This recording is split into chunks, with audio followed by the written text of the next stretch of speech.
Bismillahirrahmanirrahim. Alhamdulillahirrahmanirrahim. Assalamualaikum warahmatullahi wabarakatuh. Assalamualaikum. Bismillahirrahmanirrahim. Alhamdulillahirrahmanirrahim. Assalatu wassalamu ala asrofil anbiya wal mursalin Sayyidina Muhammad wa ala alihi washabihi ajmain.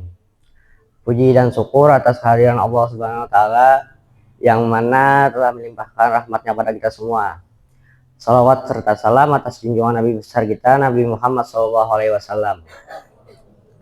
Berdiri saya di sini ingin menyampaikan kultum singkat tentang cari ilmu untuk ibadah. Tugas utama kita sebagai makhluk adalah beribadah. Persoalan dari mana kita tahu cara ibadah yang benar yang bakal diterima oleh Allah SWT. Nah, disinilah pentingnya kita mencari ilmu, apalagi kalau menyangkut ibadah. Harus ada contohnya, harus ada petunjuknya, tidak boleh sembarangan karena kita muslim. Maka paduan kita beribadah 100% dari Al-Quran dan hadis Rasulullah SAW.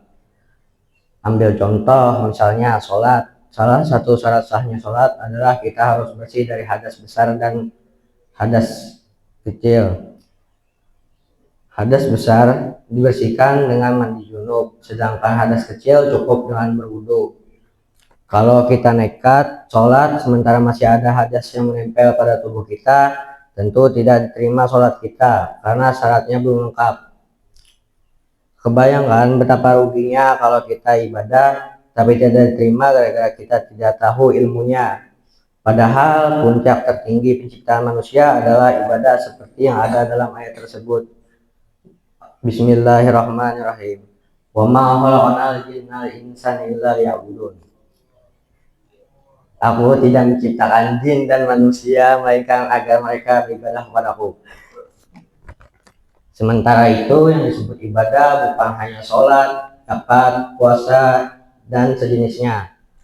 Ya, yang itu termasuk ibadah, disebut ibadah ritual atau mahdoh. Kalau mau dikategorikan, ibadah itu dibagi menjadi dua.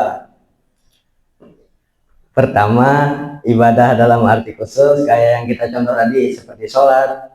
Kedua, ibadah dalam arti umum yakni segala aktivitas yang dilakukan seorang muslim yang dilakukan dalam niat karena Allah, juga caranya benar. Patokan benar salahnya yaitu Al-Quran dan hadis. Mungkin hanya ini yang dapat saya sampaikan. Wassalamualaikum warahmatullahi wabarakatuh.